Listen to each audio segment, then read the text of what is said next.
Assalamualaikum warahmatullahi wabarakatuh. Perkenalkan nama saya Nafisa Nisatul Khairiyah. Dengan NIM 101 akan mempresentasikan tentang Pancasila sebagai ideologi bangsa dan negara Indonesia.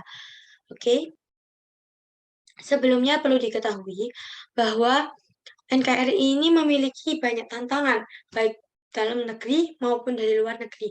Nah, dari dalam negeri seperti korupsi, kolusi, nepotisme, kesenjangan ekonomi, hoaks, SARA, dan sebagainya. Kemudian dari luar negeri seperti invasi, infiltrasi budaya dan ideologi asing, membajanya produk asing, membajanya tenaga kerja asing, dan sebagainya. Kemudian deskripsi historis radikalisme atau terorisme yaitu bom Bali 1 tahun 2000, bom Hotel Marriott 2002, bom Bali 2 tahun 2005, bom Tentena tahun 2005, dan banyak lagi. Kemudian diketahui bahwa alasan munculnya radikalisme yaitu kepentingan personal, propaganda politik yang menarik, pemahaman soal penyucian diri, dan etika para politisi yang buruk. Nah, kemudian penyebaran radikalisme di medsos itu seperti melewati YouTube, Facebook, kemudian Instagram, WhatsApp, video ancaman ISIS, video propaganda anak, video hasutan, dan sebagainya. Nah, fakta ini tuh merupakan indikator minimnya pemahaman terhadap ideologi Pancasila bisa membuat generasi muda saat ini itu semakin individualistis dan tidak mempunyai pegangan di tengah arus informal global di penghujung milenial 4.0 ini. Nah, tantangan ini itu harus kita tangkal dengan peneguhan wawasan kebangsaan dan ideologi Pancasila sebagai ideologi pemersatu ikatan kita sebagai bangsa Indonesia. Kemudian konsep ideologi. Ideologi itu dianggap sebagai perangkat prinsip pengarahan yang dijadikan dasar serta memberikan arah dan tujuan untuk dicapai dalam melangsungkan dan mengembangkan kehidupan bernegara berbangsa. Kemudian menurut Sartiani, ideologi itu sebagai suatu ilmu tentang keyakinan dan cita-cita yang dianut sekelompok tertentu. Dengan demikian, ideologi dapat dikatakan sebagai sistem paham mengenai dunia yang mengandung teori perjuangan dan dianut kuat oleh pengikutnya menuju cita-cita sosial tertentu. Kemudian ideologi sebagai suatu paham mengandung unsur-unsur pandangan yang komprehensif tentang manusia, dunia, dan alam semesta dan kehidupan. Rencana penataan sosial politik berdasarkan paham-paham tersebut. 3. Kesadaran dan pancanangan dalam bentuk perjuangan melakukan perubahan-perubahan berdasarkan paham dan rencana dari ideologi tersebut. 4. Usaha mengarahkan masyarakat untuk menerima ideologi tersebut yang menuntut loyalitas dan keterlibatan para pengikutnya. Sedangkan menurut Thomson, bahwa ideologi itu mengandung 3 unsur, yaitu adanya penafsiran atau pemahaman tentang kenyataan, 2. Memuat seperangkat nilai atau keyakinan moral, 3. Memuat orientasi pada suatu tindakan. Kemudian dimensi ideologi itu 1. Ada realistis, mencerminkan kemampuan ideologi untuk mendapatkan nilai-nilai hidup dan berkembang dalam masyarakat. Yang kedua adalah idealisme, kadar atau kualitas idealisme yang terkandung di dalamnya mampu menggugah harapan, optimisme, dan motivasi bagi para pendukungnya sehingga gagasan pokok yang terkandung di dalamnya benar-benar diyakini. 3. Fleksibilitas, mencerminkan suatu kemampuan ideologi dalam mempengaruhi sekaligus menyesuaikan diri dengan pertumbuhan dan perkembangan masyarakat. Kemudian ideologi Pancasila di tengah ideologi lain, yakni di ideologi liberalisme. Ideologi liberalisme berpangkal pada ontologis, bahwa manusia pada hakikatnya adalah sebagai makhluk individu yang bebas.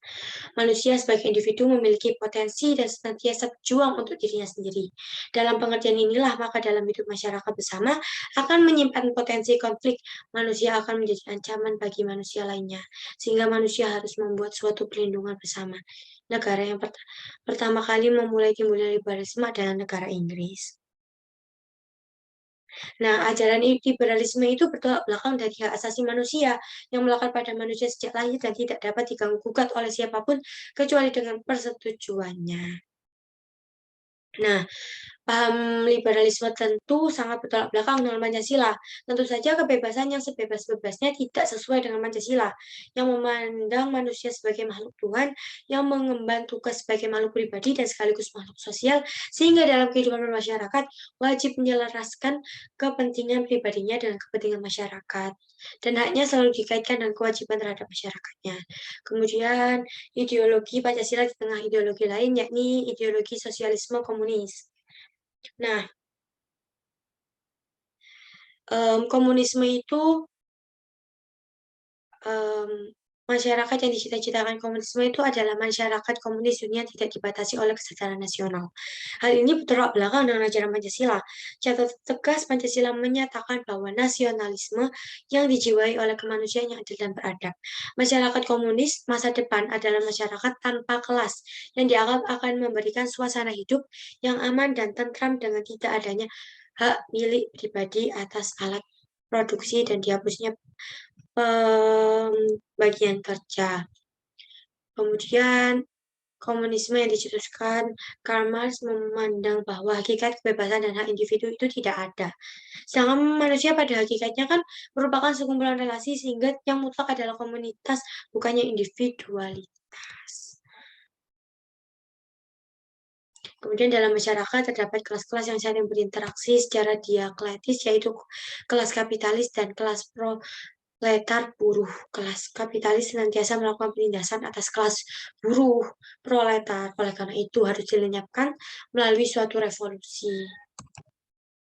Kemudian ideologi Pancasila di tengah ideologi lain, yaitu ideologi Pancasila. Manusia menurut Pancasila itu berkedudukan kodrat sebagai makhluk pribadi dan sebagai makhluk Tuhan Yang Maha Esa. Oleh karena itu, nilai-nilai ketuhanan senantiasa menjiwai kehidupan bangsa dalam hidup bernegara. Kebebasan manusia dalam rangka demokrasi tidak melampaui hakikat nilai-nilai ketuhanan, bahkan nilai ketuhanan menjelma dalam bentuk moral dalam ekspresi kebebasan manusia. Ideologi mempengaruhi cara suatu bangsa mengatasi masalah pada bidang politik, ekonomi, sosial, budaya, pertahanan, dan keamanan. Dua ideologi yang telah dibicarakan sebelumnya dipelopori oleh Amerika Serikat dan Uni Soviet. Namun dalam era globalisasi ini, ideologi komunis tidak mampu bertahan karena tidak mampu mewujudkan impian masyarakat untuk meningkatkan kesejahteraan hidup. Nah, sekarang ideologi Pancasila. Ideologi pada suatu bangsa pada hakikatnya memiliki ciri khas dan karakteristik masing-masing bangsa. Ideologi Pancasila sebagai ideologi bangsa dan negara Indonesia berkembang melalui suatu proses yang panjang pada awalnya secara kausalitas bersumber dari nilai-nilai yang dimiliki oleh bangsa Indonesia sebagai pandangan hidup bangsa. Ideologi Pancasila mendasarkan pada hakikat sifat kodrat manusia sebagai makhluk individu dan makhluk sosial. Selain itu bahwa manusia menurut Pancasila berkedudukan kodrat sebagai makhluk pribadi dan sebagai makhluk Tuhan Yang Maha Esa. Proses globalisasi membawa dampak yang luas. Dalam bidang ideologi, kita melihat adanya dua kekuatan ideologi dasar, yaitu ideologi liberalis dan ideologi komunis. Dua ideologi tersebut menjadi kekuatan dunia selama beberapa dekade, yaitu dipelopori oleh Amerika dan Uni Soviet. Namun ideologi komunis tidak mampu bertahan.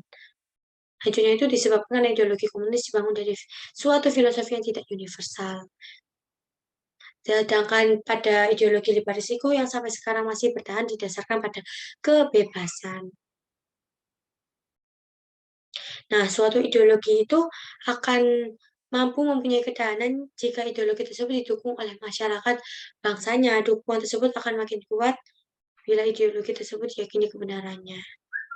Kebenaran Pancasila secara filosofik menurut Notonegoro terletak pada hakikatnya yang abstrak, umum, dan universal. Menurut Notonegoro ini, hakikat Pancasila yaitu kelima nilai yang terkandung dalam Pancasila tersebut berlaku bagi siapa saja, kapan saja, dan di mana saja, sebab kelima nilai tersebut berdasarkan pada kodrat manusia. Nah, sedangkan kebenaran Pancasila secara religius itu bisa dilihat dari hakikatnya, yaitu berupa ketuhanan, kemanusiaan, persatuan, kerakyatan, dan keadilan tidak bertentangan dengan ajaran semua agama. Kemudian Pancasila sebagai ideologi terbuka. Nah, Pancasila sebagai ideologi terbuka dalam arti nilai-nilai Pancasila tidak dipaksa dari luar, melainkan digali dan diambil dari kekayaan rohani, moral, dan budaya bangsa Indonesia. Sehingga hal ini menyebabkan Pancasila mampu menyatukan bangsa Indonesia yang terdiri atas berbagai suku, adat dan budaya serta keagamaan. Kebenaran Pancasila secara religius dilihat dari hakikatnya yang terdiri atas Tuhan Yang Maha Esa.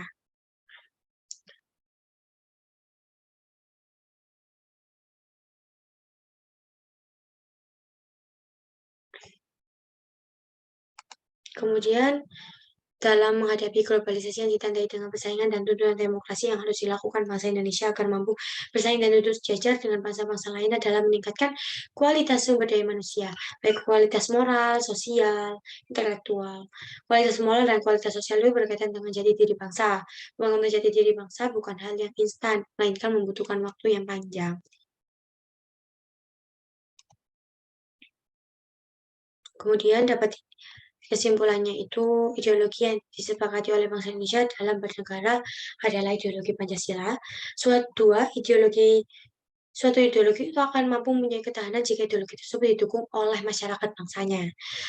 Ketiga, keyakinan akan kebenaran itu akan semakin kokoh jika ideologi tersebut memang mengandung kebenaran. Kemudian ideologi yang dipakai oleh negara Indonesia. Baiklah, sekian dari saya. Apabila ada salah kata, mohon dimaafkan. Wassalamualaikum warahmatullahi wabarakatuh.